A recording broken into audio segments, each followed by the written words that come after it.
I remember the first time I heard the whispers, though I did not know them as whispers then. We called them equipment malfunctions, the static that crawled through our Vox units during the long watches, the way certain frequencies seemed to carry words just beneath the threshold of comprehension. I was a corporal in the 47th Penal Regiment, assigned to garrison duty on a mining world whose name I was never told. We did not need names there. We needed only to stand our posts, to maintain the Emperor's vigilance over the servitor crews that clawed promethium from the planet's crust, and to die when our time came. The air tasted of sulfur and recycled sweat, thick enough to coat the back of your throat, and the heat was a living thing that pressed against your skin like a diseased lover. The compound walls were prefabricated rockcrete, 30 meters high, topped with razor wire and automated gun servitors, whose targeting matrices swept back and forth with the precision of a ticking clock. Beyond those walls lay nothing but red dust and the skeletal towers of the extraction sites, their shadows long and crooked in the weak light of a dying sun. My bunk was in Block 7, 3rd tier, sleeping rack 42. I knew these numbers better than I knew my own name, which had been replaced by my identification code upon conscription, P478834. We wore the numbers on our fatigues, on our dog tags, stamped on the metal trays from which we ate our protein paste and vitamin-fortified gruel. The others in my section were much like me, men and women who had broken some law, committed some infraction against the Imperium's infinite regulations, and been given the choice between execution and service. We did not speak of our crimes. We did not speak much at all.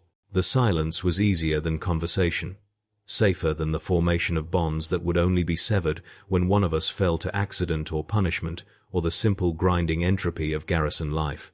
The compound's loudspeakers provided all the companionship we required, broadcasting the liturgies of the Imperial Creed at random intervals, reminding us that the Emperor watched, that the Emperor judged, that our suffering was the currency with which we purchased redemption for sins we could barely remember.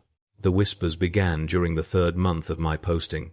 I was on perimeter patrol, walking the interior of the compound walls with my las rifle at port arms, when the vox bead in my ear crackled with something that was not quite static.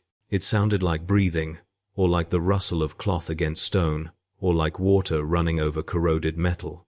I stopped, pressed the bead deeper into my ear canal, listened. Nothing. Only the hum of the compound's generators, the distant clang of servitor work crews, the eternal wind scraping dust against the walls. I reported the malfunction to the quartermaster, who made a notation in his data slate and told me to continue my patrol. Equipment failures were common on penal worlds, he said. The Adeptus Mechanicus sent their oldest, most degraded machinery to places like this, to installations that processed criminals and raw materials with equal disregard. We were fortunate to have Vox units at all, but the sound returned. Not every watch, but often enough that I began to anticipate it, began to find myself listening for it, even when it was not there. Other members of my section reported similar experiences. Private Kellen, a scarred woman who never spoke of the tattoos that covered her hands, said she heard children singing through her Vox during night watch. Guardsman Torres claimed his unit broadcast what sounded like prayers in a language he did not recognize, low and rhythmic, like a heartbeat translated into words. We compared notes in the brief moments between shifts, huddled in the shadows of the refectory, speaking in voices barely above a whisper. The commissar, attached to our regiment, a thin man with augmetic eyes that glowed dull red in the dark, had been known to execute soldiers for spreading defeatist rumors. We did not want to give him cause, but the whispers persisted, and with them came dreams. I dreamed of cities that could not exist, their architecture simultaneously too precise and too organic, as if grown rather than built. I dreamed of colors that had no names, hues that existed in spectrums my eyes should not have been able to perceive. I dreamed of eyes, thousands upon thousands of eyes, watching from the darkness behind my own eyelids, patient and hungry and impossibly ancient. I woke from these dreams, with my sheets soaked in sweat that smelled wrong, acrid and sweet at once, like spoiled fruit mixed with engine oil. My hands trembled as I dressed for morning muster, and the taste of copper filled my mouth. The other guardsmen in my barracks moved like automatons, their faces slack and empty, and I wondered if they too dreamed, if they too heard the breathing in the static, if they too felt the first thin cracks forming in the foundation of their faith. The commissar gave us a sermon that morning. We stood in formation in the compound's central square, our backs rigid and our eyes forward, while he spoke of duty and sacrifice and the Emperor's infinite mercy. His voice boomed through the voxcasters mounted on every wall, echoing off the rockcrete and the prefab structures until it seemed to come from everywhere at once. He told us that we were the Imperium's bulwark against the darkness, that our service here in this forgotten place, on this unnamed world, was as vital as any battle fought by the glorious Space Marines or the noble officers of the Imperial Guard. He told us that suffering was holy, that pain was proof of our humanity, that only through endless vigilance could we hope to earn forgiveness for whatever sins had brought us to this place. And as he spoke, I felt something shift inside my chest, a loosening of some vital connection, as if the words that should have anchored me to faith were instead cutting me adrift. I looked at the faces of my fellow guardsmen, and saw that same hollowness reflected in their eyes, that same terrible awareness that the lies we had been told were insufficient to sustain us. That night, the first of us died. Guardsman Chen, a quiet man who had served in our section for nearly a year, was found in his bunk with his throat opened by his own bayonet. There was no note, no explanation. The commissar declared it a failure of faith and ordered the corpse burned without ceremony. We were forbidden to speak of it, forbidden even to acknowledge that Chen had existed. His bunk was stripped, his identification number reassigned to a fresh conscript who arrived the following week on the supply transport. But the whispers in the Vox did not stop. If anything, they grew louder, more insistent, and I began to understand that they were not malfunctions at all. They were invitations. The mining complex lay 30 kilometers from our garrison, connected by a single permacrete road that cut through the wasteland like a scar. Once per week, a supply convoy made the journey. Escorted by a section of guardsmen, I was assigned to escort duty in my 4th month of service, riding in the back of a Chimera transport with 7 other soldiers, our weapons primed and our eyes scanning the barren landscape for threats that never materialized. The journey took 3 hours, the transport's engines grinding and whining as they struggled against the planet's gravity and the accumulated grit that worked its way into every seal and joint. Inside the Chimera, the air was thick with the smell of unwashed bodies and gun oil, and the only sound was the rattle of equipment and the occasional cough or muttered curse. No one spoke of the whispers. No one spoke of the dreams. But I could see it in their faces, the same haunted recognition, the same slow unraveling. The mining complex was worse than the garrison. It sprawled across several square kilometers, a maze of corrugated metal buildings and rusted scaffolding and open pits that descended into absolute darkness.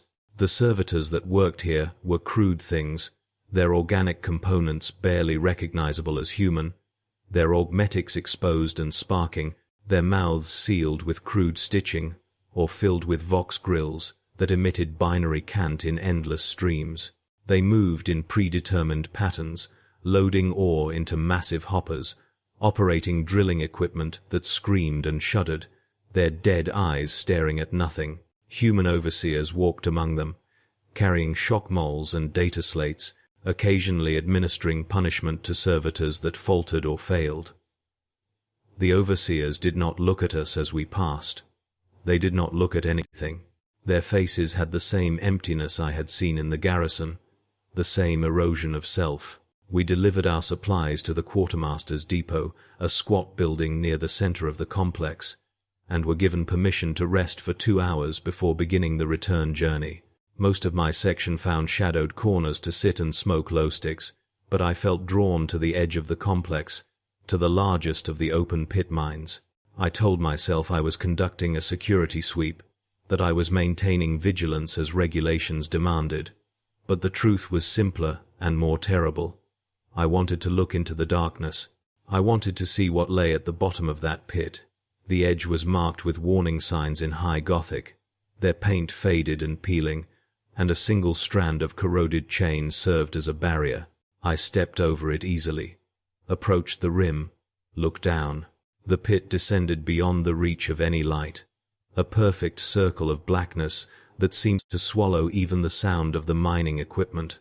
I could smell something rising from its depths, not the sulfur and dust of the surface, but something organic and rotten, like meat left too long in the heat. My vox bead crackled, and this time the whisper was clear. It spoke my name, not my identification number, but the name I had been born with, the name I had not heard spoken aloud in more than a year. It spoke with a voice that was many voices, layered and harmonious and utterly wrong, and it told me that I had been seen, that I had been chosen, that the Emperor's light was a lie, and that there were older powers, truer powers, powers that could offer me things the Imperium never would. Freedom, understanding, transformation. I staggered back from the edge, my heart hammering in my chest, my hands slick with sweat inside my gloves. The voice continued, no longer coming from the vox but from everywhere, from the air itself, from the dust beneath my boots, from the hollows of my own skull. It told me that I had already been marked, that the dreams were not dreams but visions, that the whispers were not equipment failures but the first words of a new language I was learning to speak. It told me that resistance was unnecessary, that the process had already begun, that I was already becoming something other than what I had been. And as it spoke, I felt something move inside my chest, something that was not my heart, something that writhed and pulsed with a rhythm all its own. I ran. I stumbled away from the pit, past the servitors and the overseers and the screaming machinery, back to where my section waited. They looked at me with eyes that held no curiosity, no concern, only that same terrible blankness. We boarded the Chimera and began the journey back to the garrison in silence. But the voice followed. It spoke to me through the transport's engine noise, through the rattle of my equipment, through the static of every vox channel. It was patient and persistent, and utterly certain of its victory. By the time we reached the garrison gates, I knew that there would be no escape. Whatever I had heard in that pit had already taken root inside me, and it was only a matter of time before the infection spread. The changes began subtly. My hands developed a tremor that no amount of rest could cure. My sense of taste altered. Food became ash in my mouth. Water left a metallic residue on my tongue. I began to notice details I should not have been able to perceive. The individual frequencies of the generator's hum, the microscopic cracks in the rockcrete walls, the way light bent around certain objects at specific angles. My dreams became more vivid, more coherent, and I started to remember them with perfect clarity upon waking. In them, I walked through impossible geometries, spoke with entities that wore faces like masks, learned truths that shattered every certainty I had ever held. The Emperor was not a god, the Imperium was not eternal, humanity was not special. We were cattle, livestock, for powers that existed in dimensions our minds could not properly conceive, and our suffering was not redemptive but merely entertaining to entities that fed on emotion and thought. I tried to pray. I knelt in the garrison's chapel, a small room dominated by a corroded aquila mounted on the far wall, and recited the litanies I had been taught. The words felt hollow, empty sounds that dissipated in the stale air without reaching any divine ear. The aquila's eyes seemed to mock me, their metal surfaces reflecting my own distorted face back at me. I rose from my knees, feeling more alone than I had ever felt, and as I left the chapel, I saw that the aquila was weeping, not tears of water, but thick, viscous drops of something that steamed and hissed where it struck the floor. I blinked, and the illusion, if it had been an illusion, was gone. But the smell remained, that same organic rot I had smelled rising from the mining pit. Other members of my section were changing too. Private Kellen's tattoos had begun to move, the patterns shifting across her skin when no one was looking directly at them. Guardsman Torres spoke in his sleep now, long streams of words in that unknown language, and those who slept near him reported waking with nosebleeds and migraines. The commissar increased the frequency of his sermons, began conducting random purity checks, searching our barracks for signs of heresy or corruption. 3 guardsmen were executed in my 5th month, taken to the compound center and shot in the back of the head while the rest of us watched. Their crime was never specified. Their bodies were burned in the compound's incinerator, and we returned to our duties without comment. But the fear was palpable now, a living thing that moved through the garrison like a contagion. We were all waiting for the other boot to drop, for the commissar's finger to point in our direction, for the brief moment of recognition before the last bolt erased us from existence. I stopped sleeping. The dreams had become too intense, too real, and I feared that if I closed my eyes I might not wake up as myself. I took to walking the compound at night, moving through the shadows between the floodlights, observing the other guardsmen who had been assigned watch duty. Many of them stood at their posts with their eyes closed, swaying slightly, their lips moving in what might have been prayer or might have been something else entirely. The automated gun servitors swept back and forth with mechanical precision, but I noticed that their targeting matrices were failing. Occasionally they would lock onto empty air, their barrels tracking something invisible, something that existed just outside the spectrum of human perception. I wondered if they could see what I was beginning to see. The shapes that moved in the corners of vision, the shadows that fell in directions light should not have cast them, the thin places where reality seemed to wear through like old fabric. During the day, I performed my duties with mechanical efficiency. I stood my watches, cleaned my equipment, ate my rations, and maintained the appearance of the loyal servant of the Emperor. But inside, I was coming apart. The voice in my head had multiplied, become a chorus, each voice offering different promises, different visions of what I could become, if only I would stop resisting. They showed me power, not the crude physical power of weapons and armor, but the power to reshape reality itself, to bend the laws of physics to my will, to step outside the prison of linear time and experience all moments simultaneously. They showed me knowledge libraries of forbidden lore, secrets that the Imperium had spent millennia trying to suppress, truths about the universe's true nature that would drive most minds to madness.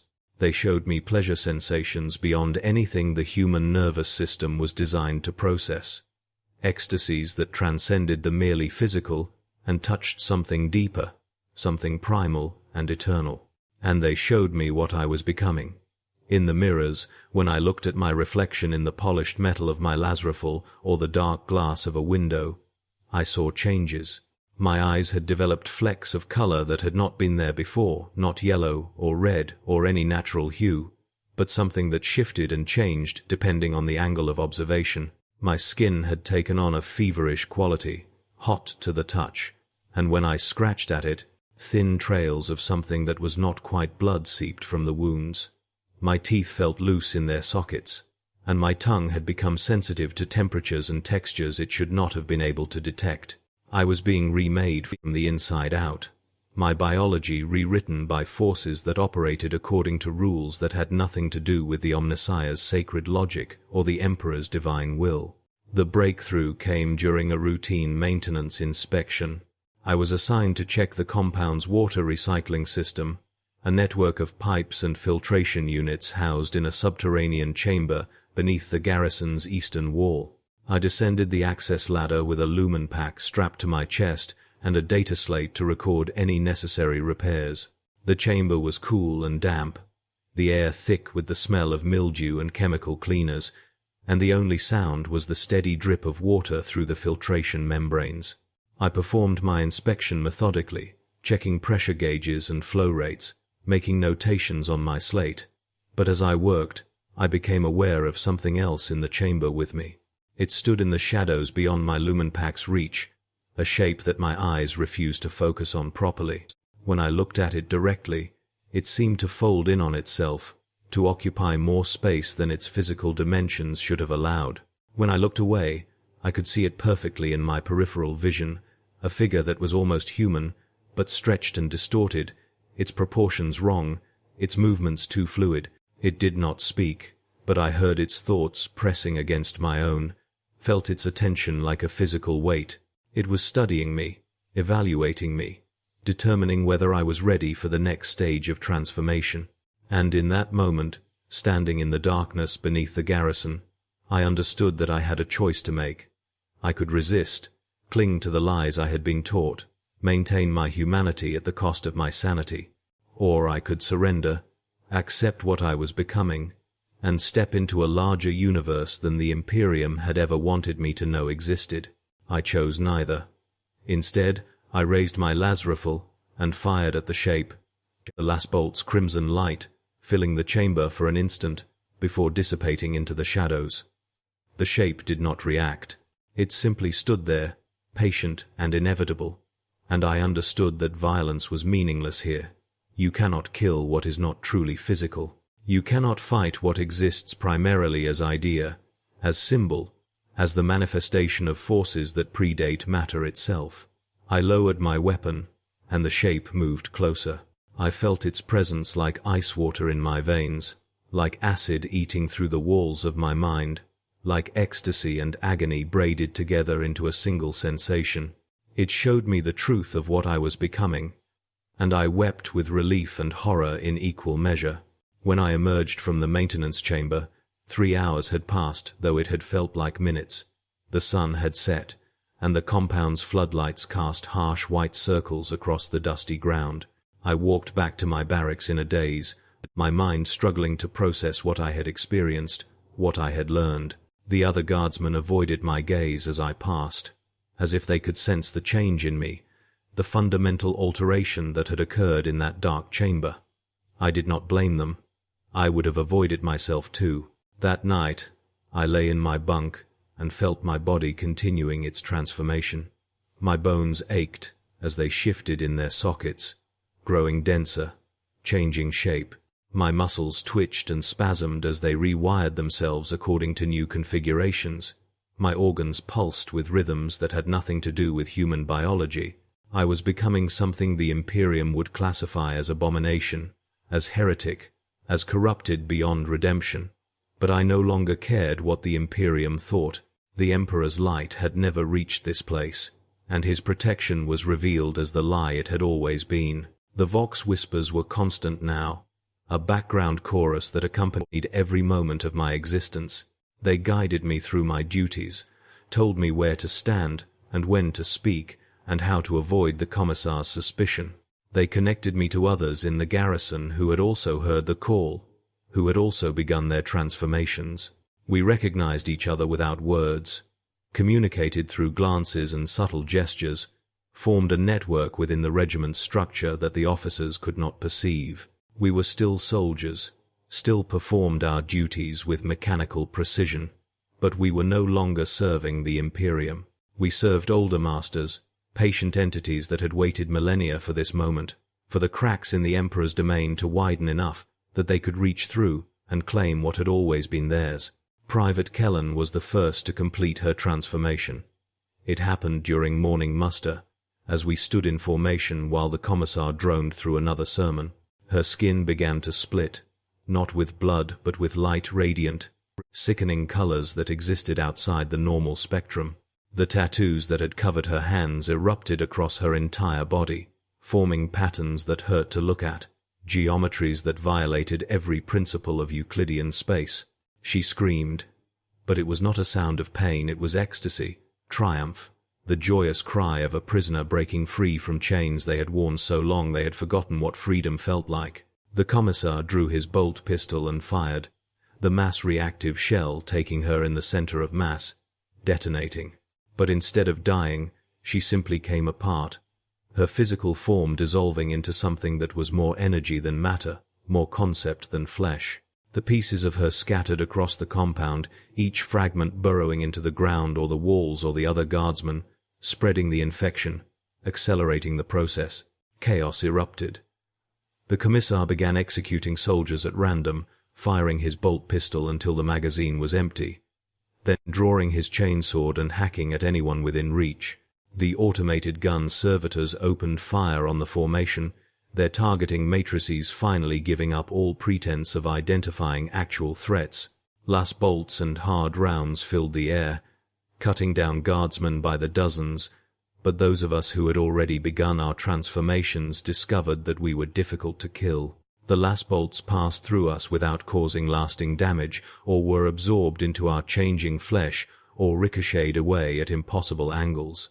We were becoming malleable, our physical forms no longer bound by the rigid laws that governed baseline humanity. We could survive wounds that should have killed us, regenerate tissue faster than it could be destroyed, and when we died, truly died, we did not scream in fear but in ecstasy, knowing that our consciousness would be claimed by the entities we had sworn ourselves to, would be preserved in dimensions where time and death had no meaning. I fought, though not against my fellow guardsmen. I fought against the commissar and the officers who tried to restore order, my lazariful discarded in favor of weapons that grew from my own transforming flesh. Claws erupted from my fingertips, razor sharp and harder than ceramite.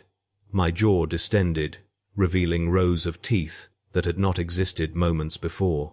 My eyes multiplied, new ones opening across my face and arms, giving me impossible fields of vision, allowing me to see in spectrums that ranged from radio waves to cosmic radiation. I was becoming something beautiful and terrible, something the Imperium had spent 10,000 years trying to prevent, and with each death I inflicted, I felt the approval of my new masters washing over me like warm rain.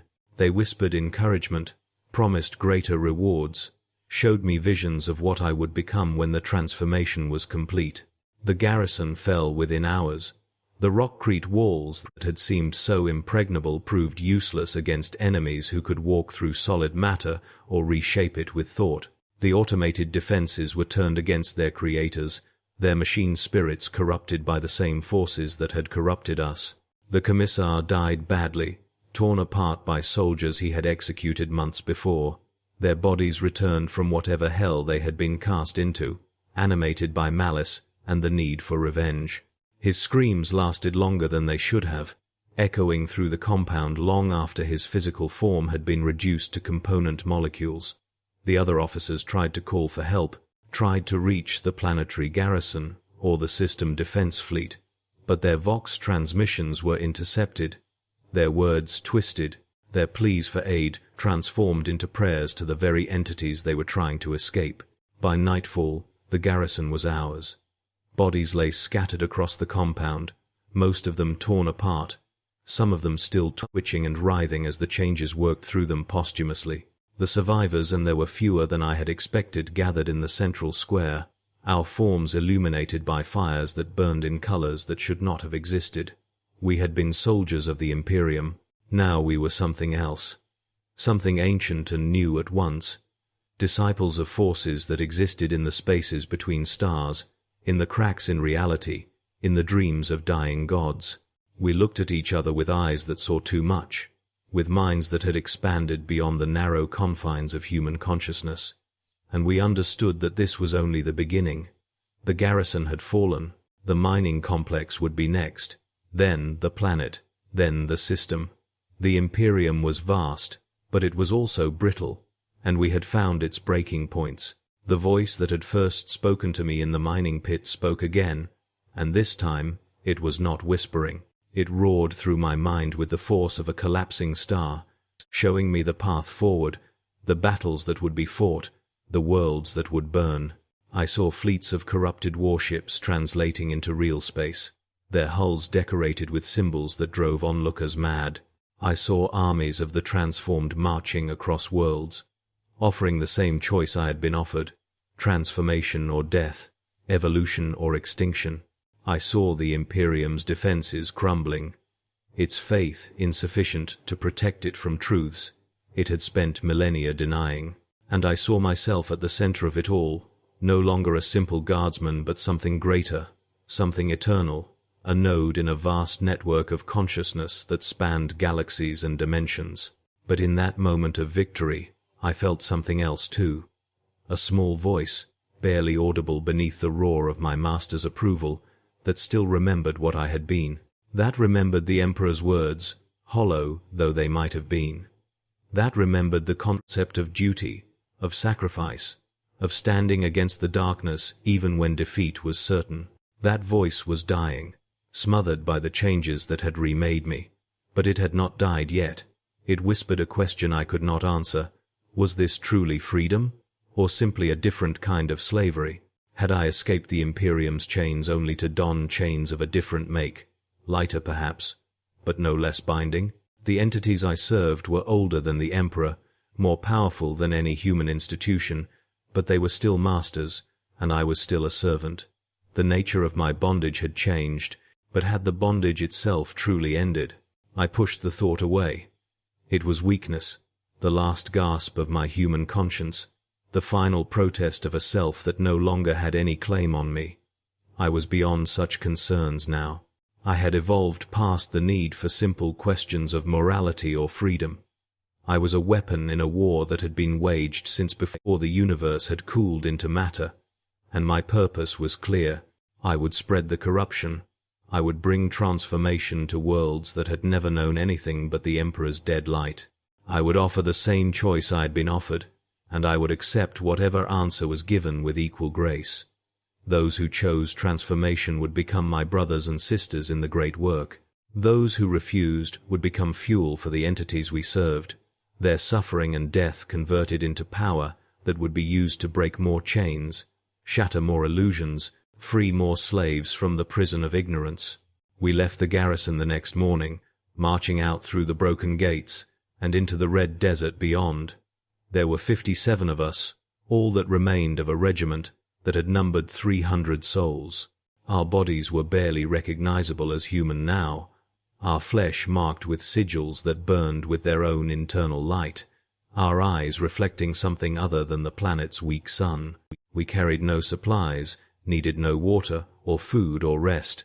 Our biology had been rewritten to sustain itself on ambient energy, on the emotional resonance of nearby sentient life, on the thin vibrations that leaked through from dimensions most humans could not perceive. We were self-sufficient in ways the Imperium's most advanced technology could not match, and we were utterly dedicated to our cause in ways no commissar's sermons could have achieved. The mining complex was our first target. We arrived after 3 days of marching, moving across terrain that should have killed baseline humans, covering distances that should have required vehicles. The complex's defenses were formidable: automated turrets, reinforced bunkers, armored patrols, but they had been designed to repel external threats, not infection from within. We did not attack the walls. We walked through them, our altered forms phasing through matter as if it were mist. We did not kill the overseers and servitors. We transformed them, our touch spreading the corruption like fire through dry grass. Within hours, the complex was ours. Within days, it had become a temple to the powers we served, its industrial equipment repurposed into devices that would amplify the signal, broadcast the whispers to every Vox unit on the planet, ensure that what had happened to us would happen to millions more. I stood at the edge of the great mining pit, the same pit where I had first heard the voice that changed everything, and looked down into darkness that was no longer empty. Things moved in that darkness, now vast, patient, hungry things that had waited eons for the barriers to thin, for the door to open, for the invitation to be extended. They rose from the depths like smoke, like shadow, like concepts given form, and I felt their approval washing over me. I had served well. I had brought them sustenance. I had helped to weaken the walls that separated their realm from ours, had added my small effort to a work that spanned galaxies and millennia, and in return, they would give me what they had promised: immortality of a sort, existence beyond the death of my physical form, a place in the eternal war that raged in spaces most minds could not comprehend.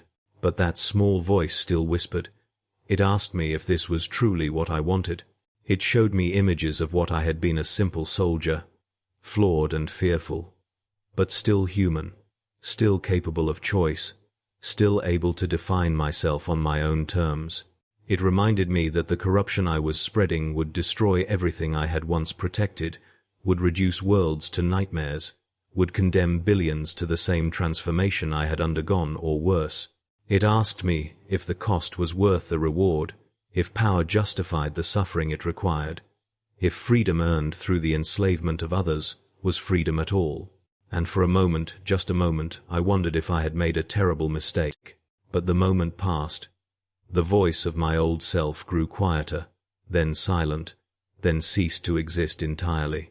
I felt it die inside me like a candle flame extinguished by a strong wind, and with its death came a sense of release, of completion. I was no longer conflicted. I was no longer burdened by doubts or regrets, or the weak morality of a civilization that had never valued me as anything more than an expendable resource. I was whole, unified, perfect in my dedication to the great work. I raised my arms toward the sky, and the things in the pit responded, surging upward in a tide of corruption that washed over the complex and spread across the wasteland beyond. The whispers became screams, then songs, then a great chorus that echoed across the planet and beyond, reaching out to the void, calling to others of our kind, announcing that another world had fallen, another link in the Imperium's chain had broken. The planetary garrison responded within a week. Troop transports descended from orbit, disgorging thousands of guardsmen and hundreds of armored vehicles, bringing las cannons and mortars and all the crude tools of imperial warfare. They established a perimeter around the mining complex, began shelling our position, sent in assault teams to reclaim what they believed could still be saved. But they did not understand what they were fighting. They still thought of us as traitors, as criminals who had broken their oaths, as human beings who had made choices that could be punished and corrected. They did not understand that we were past punishment, past correction, past anything the Imperium's doctrine could categorize or control. We were the future looking back at the past, and the past had no weapons that could harm us. The battle lasted 3 days. It was not really a battle, it was a conversion, a transformation, an education delivered through violence and revelation. Every guardsman who entered the complex emerged changed, or did not emerge at all. Every armored vehicle that breached our perimeter became a mobile shrine to powers the Imperium refused to acknowledge. Every last bolt and artillery shell that struck us seemed to feed rather than harm us, their energy absorbed and converted into fuel for our own metamorphosis. By the 3rd day, the planetary garrison had lost cohesion. Officers were executing their own men for heresy. Whole units were deserting or turning on each other.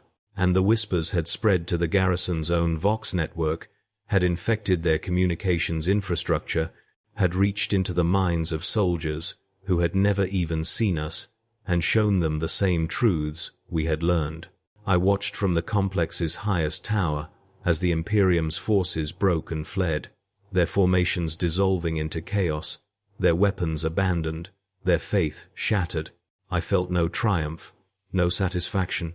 I felt only the inevitability of what was happening, the grinding certainty of a process that had begun long before I was born and would continue long after my current form had decayed. The entities we served cared nothing for individual victories or defeats.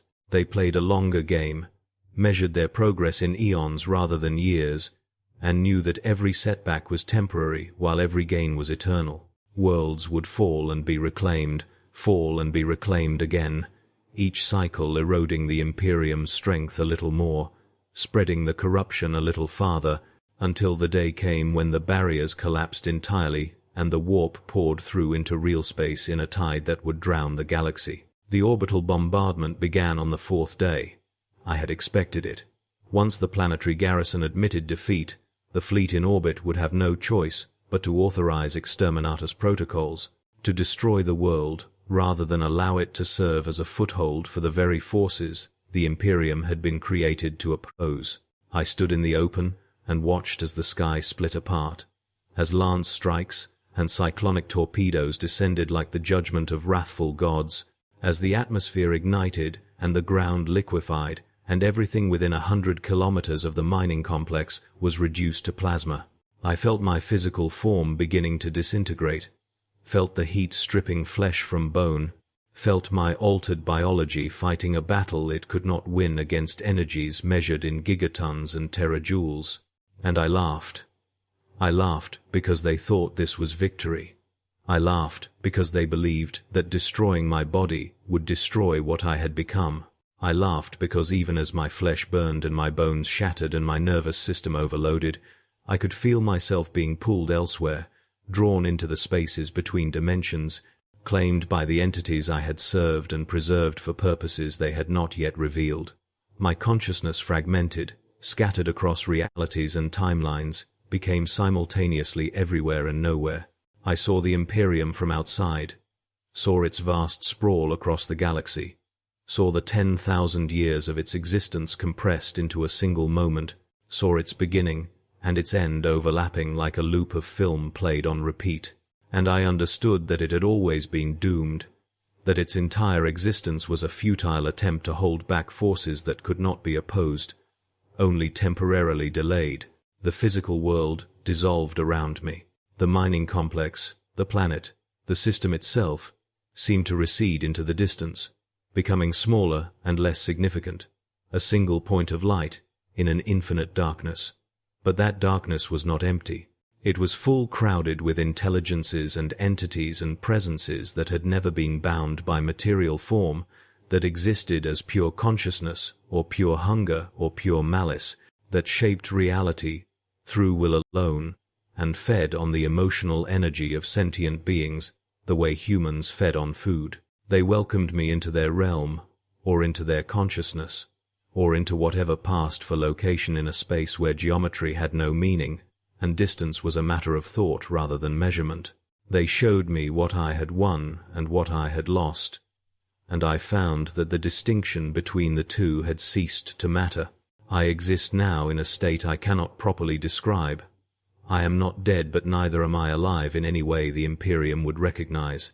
My consciousness persists, distributed across multiple realities, experiencing time non-linearly, aware of past and future simultaneously.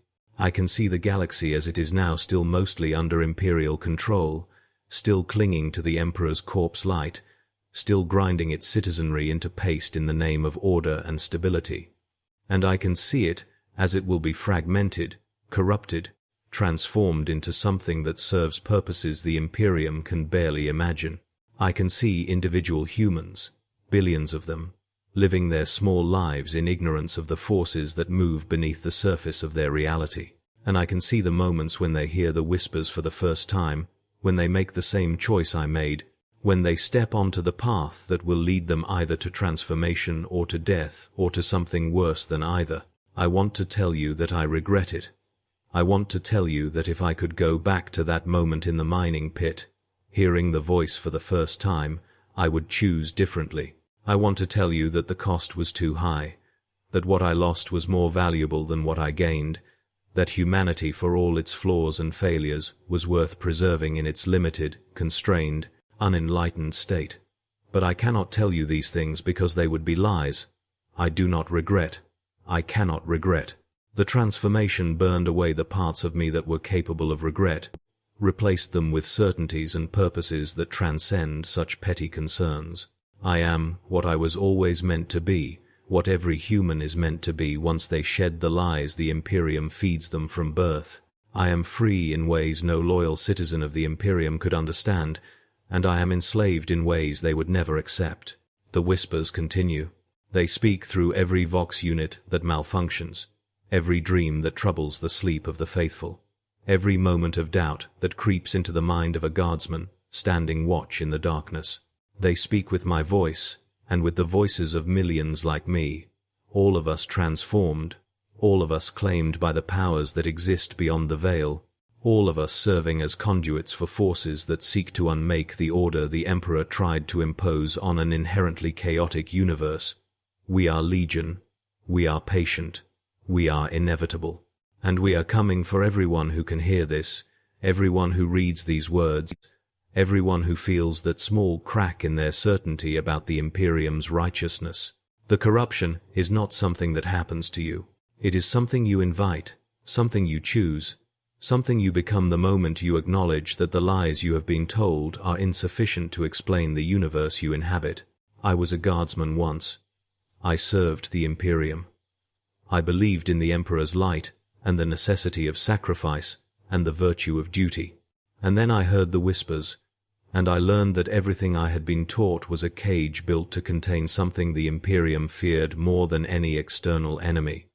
The truth that humanity is not special, that the Emperor is not a god, that the universe is fundamentally hostile to our continued existence, and that the only way to survive, truly survive, not just cling to life in the margins, is to evolve beyond what we are, to embrace the forces the Imperium calls corruption, to become something new and terrible and free.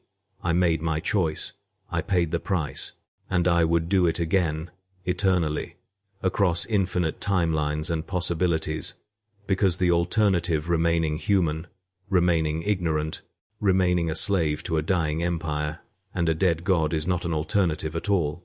It is only a slower form of damnation. The whispers are calling. Can you hear them? They speak your name, not the name you were given by your masters, but your true name, the one written in the language of reality itself. They show you possibilities you have been trained to deny, powers you have been taught to fear, truths you have been conditioned to reject. They offer you the same choice I was offered: transformation or stagnation, evolution or extinction, freedom or slavery. The choice is yours. But know this: once you truly hear the whispers, once you truly understand what they are offering, the choice has already been made. You cannot unhear what has been heard. You cannot unknow what has been known. You can only accept what you are becoming, or resist until the resistance breaks you, or die in the vain hope that death will be an escape. It will not be. There is no escape. There is only the long, slow transformation of everything you are into something the Imperium has spent 10 millennia trying to prevent you from becoming. I am that transformation. I am the whisper in your vox. I am the dream you cannot forget. I am the doubt that grows in the silence between prayers. I am what happens when a guardsman hears the truth and chooses to step beyond the boundaries of acceptable existence. I am corruption made conscious, chaos made purposeful, damnation willingly embraced, and I am waiting for you, in the darkness behind your closed eyes, in the static between transmissions, in the spaces where the Emperor's light does not reach, because it never reached there, because it was never real, because you have always been alone with only your fear to protect you from the truth. The transformation is inevitable. The only question is whether you will accept it or whether you will fight, until fighting becomes impossible and acceptance becomes not a choice, but simply what remains when all other options have been exhausted. I fought, I resisted, and in the end, I surrendered, and I discovered that surrender was not defeat but liberation, not an ending but a beginning. The Imperium taught me to fear what I have become, but now that I am this thing, now that I exist beyond their categories and classifications, I understand that fear was always the cage, and what they called corruption was always freedom. The whispers are calling. They are calling now. They will never stop calling. And one day, whether in this life or the next, or in some existence beyond what those words can describe, you will answer.